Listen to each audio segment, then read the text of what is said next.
Paula Unggit Fondasi Cinta saat Baim Wong diisukan CLBK dengan Marshanda di tengah proses cerainya.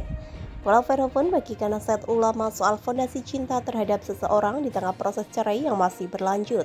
Sementara itu, Baim juga buka suara soal kabar CLBK dengan sang mantan pacar Marshanda.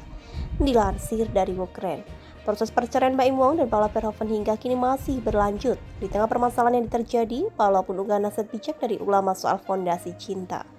Dasar fondasi kita mencintai seseorang, kita mencintai istri kita mencintai suami kita, orang tua kita, anak kita, keluarga besar kita. Itu dasarnya adalah cinta kita kepada Allah, cinta kita kepada Rasulullah SAW, dan cinta kita kepada agama kita. Kalau seseorang dari awalnya atau pada dasarnya dia nggak cinta sama Allah, nggak cinta kepada Nabi SAW, dan itu terlihat dengan sikapnya. Kalau tauhidnya bermasalah, kalau dari awal dia memang nggak mencintai Allah dan Rasul, hidup hanya untuk diri sendiri, hidup untuk kesenangan, hidup untuk syahwat, ambisi pribadi, dan itu ujian yang sangat berat, sangat rumit. Jadi porosnya itu bukan diri kita, tapi apa yang sudah dilakukan seorang hamba kepada Rabbnya Subhanahu wa Ta'ala. Itu poin dari ini semua.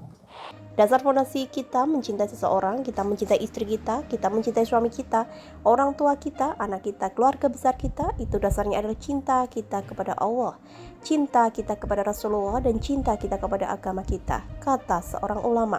Kalau seseorang dari awalnya atau pada dasarnya dia nggak cinta sama Allah, sama Nabi, dan itu terlihat dari sikapnya.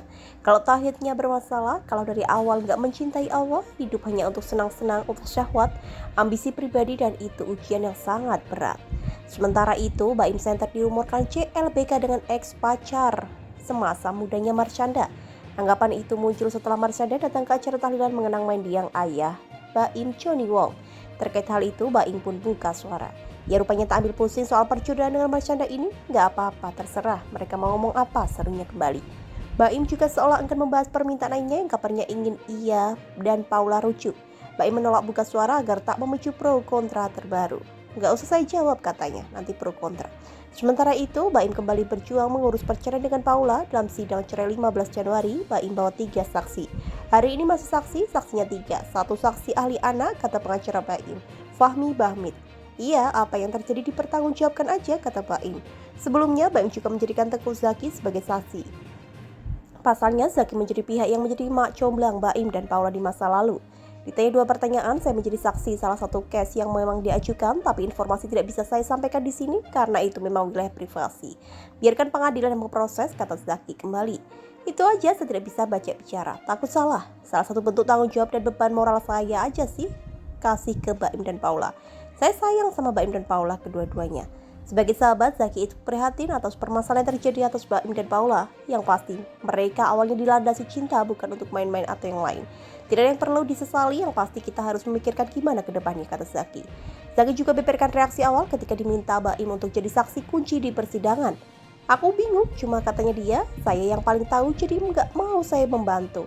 Gak ada persiapan khusus sih, apa adanya aja, apa yang saya tahu saya sampaikan. Gitu aja, serunya kembali. Ya mungkin bisa nanya orang-orang yang datang di pengajian lihat sama saya.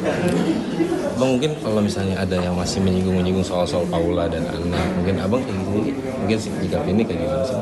Kenapa? Kalau misalnya ada yang nyinggungin soal Baim Paula, kedekatan Paula dan anak, mungkin abang nyikapinnya kayak gimana sih? Mungkin sebagai orang tua juga ya.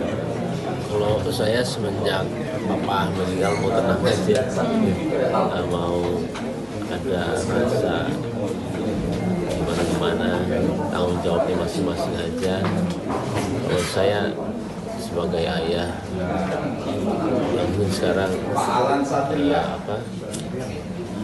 jadi seorang ibu juga kali ya, ngerasain banget. Jadi dua peran gitu. Buat saya menyenangkan lah, menikmati banget.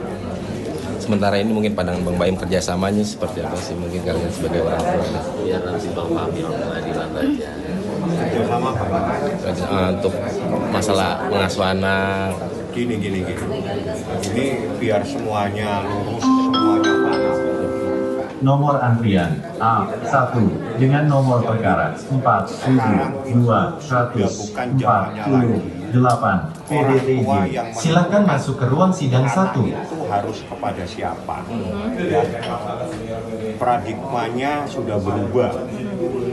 Pengadilan Mahkamah Agung sudah mengeluarkan surat edaran, jurisprudensi sudah ada.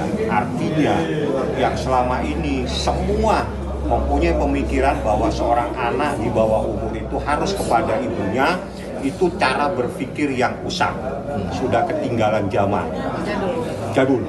Karena sejak 2017 sudah ada surat edaran Mahkamah Agung bahwa anak yang menentukan, anak itu mau kemana, anak itu yang memilih dia mau kemana, dan untuk kepentingan anak itu sendiri. Artinya kebaikan anak, kepentingan anak, keberadaan anak, dia yang menentukan. Kalau anaknya menolak, tidak boleh dipaksakan, termasuk pengadilan. Tidak boleh memaksakan anak itu harus, anak itu mau kemana, dia nyaman kemana, itu yang harus diputuskan.